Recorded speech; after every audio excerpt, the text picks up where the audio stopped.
Hi folks, welcome to the Prepared Homestead. This is Travis. Thank you all for stopping by to watch. If the wind noise bothers you, I apologize. It's still a little windy right now, and there's not a whole lot I can do about that.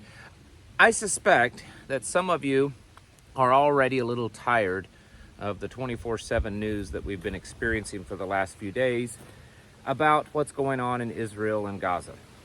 And then I suspect that there's some of you that are at a near panic mode, on edge of what may happen tomorrow, October 13th, Friday the 13th, with all of these threats of potential unrest, violence, uprising jihad, all this kind of stuff. I mean, I don't know what to tell you.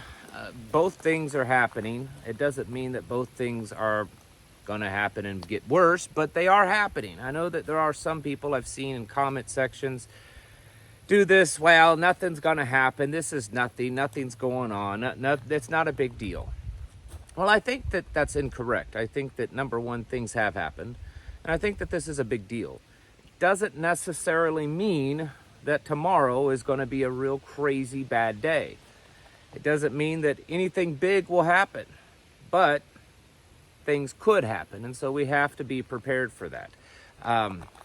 I made a video for locals today. There'll be a link in the description below for you to go over there and join that if you want to get into the private member area that we have.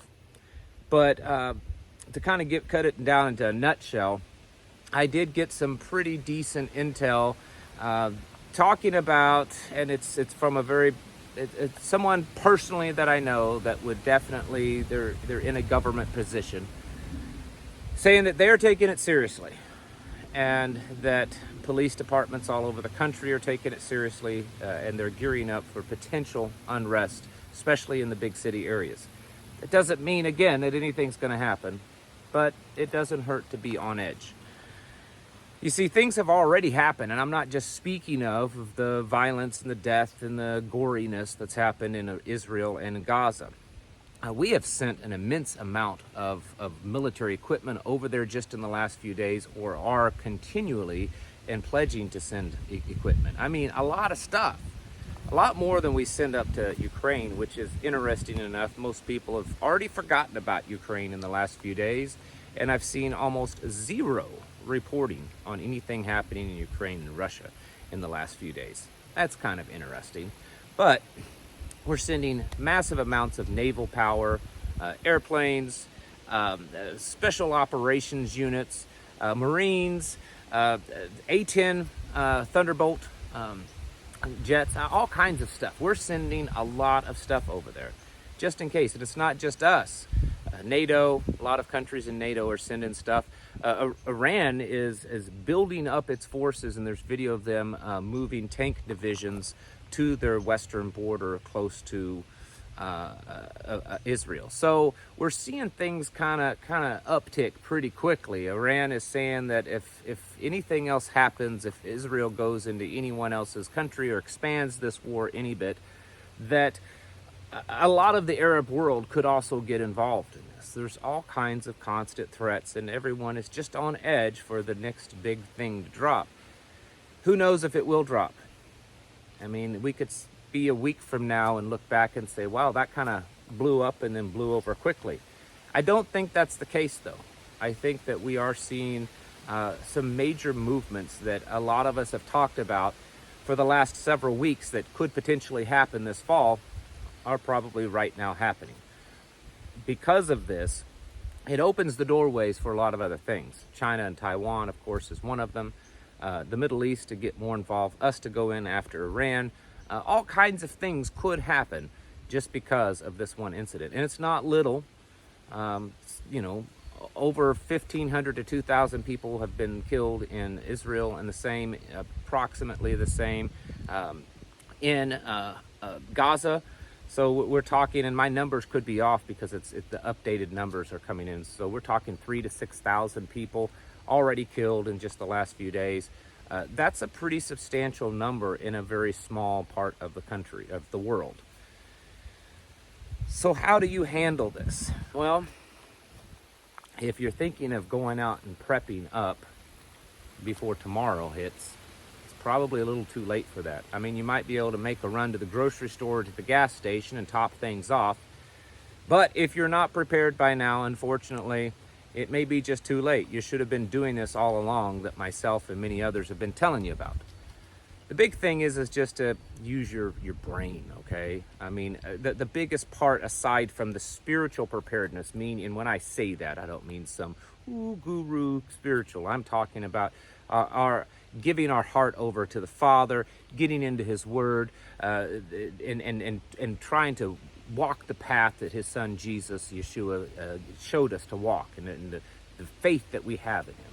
That's what I'm talking about. But aside from that, probably the next best thing that you can do for preparedness is right up here. That mental preparedness, that mindset.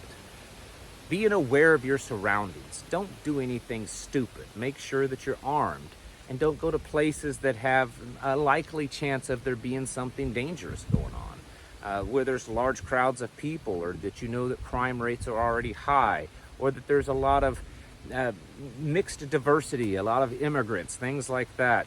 Don't go into a place that it's going to be difficult for you to get out of, that it could kind of block you in. Be aware of where you're going, and when you get out of your vehicle and getting back into your vehicle. Those are just common things to think of. It would be advisable to probably not go anywhere over the next 24 to 48 hours if you can avoid that. Now, of course, not everyone can. So if you have to go out, like I said, be smart and be aware of your surroundings. Situational awareness can get you a long way. Other ways of just being smart is, even if you don't have massive supplies of stuff, if something does happen, if there is attack, let's say on the grid, and electricity goes out, use your brains, folks. It's amazing how so few people actually do that. Just to give you an example, back a few years ago when Texas went through their big ice storm, and they lost power in a lot of places, there were people, and I know this for a fact because I have family in Texas, that were telling stories of neighbors that were complaining that their stuff in their freezers was going bad because they had no electricity, even though the temperatures outside were certainly cold enough to preserve them, and all they had to do was take the stuff out of the freezer and set it on their back porch or even in their garage. They didn't think about that, and they lost a lot of their food. Using just common sense methods will get you a long way. That's the same way with food, with defense, being alert, all that kind of stuff.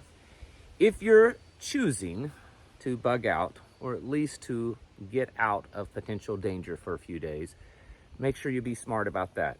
Don't just bug out if you don't have a place to go. That's stupid. That's just going to get you in a whole world of hurt. Only bug out if you know where your destination is going to be. And if that is your plan, I would advise doing that early. Because if things happen and you're waiting till it happens, then you may get caught up in a big, massive chaos of people. And being in your car on a highway during a big, chaotic mess is probably about the worst place that you can be. So if your choices are to bug out, probably do it early.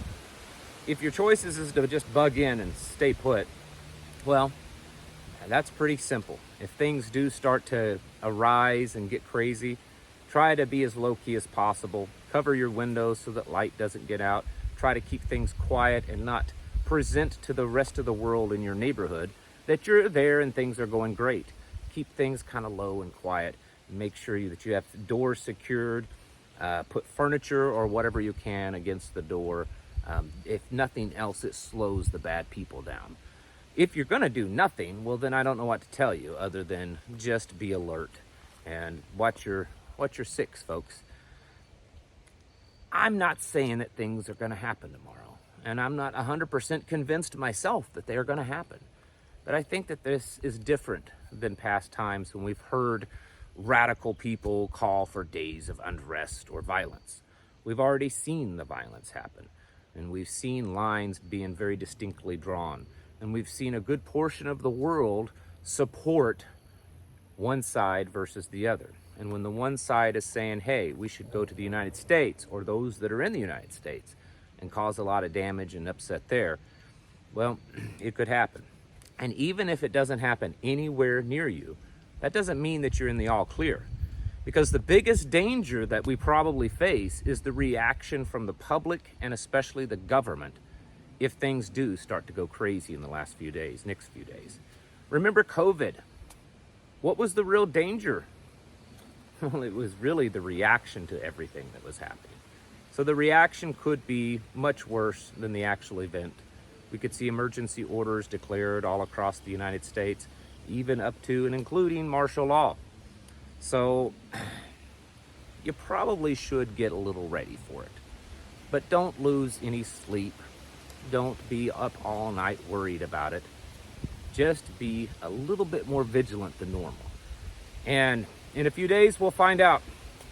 In a few days, we'll find out if this passes and we move on to some next new big subject that's going to end us all, or if we're still talking about this. For right now, be smart, spend some time with your family, keep a low visibility, low profile in your area. Don't draw attention to yourself, and be aware of potential violence that's happening. And if it does, stay out of those areas or any area that you think might be prone to have more violence. Folks, it's now time to get your houses in order. Should have been listening all along, and I hope that many of you have.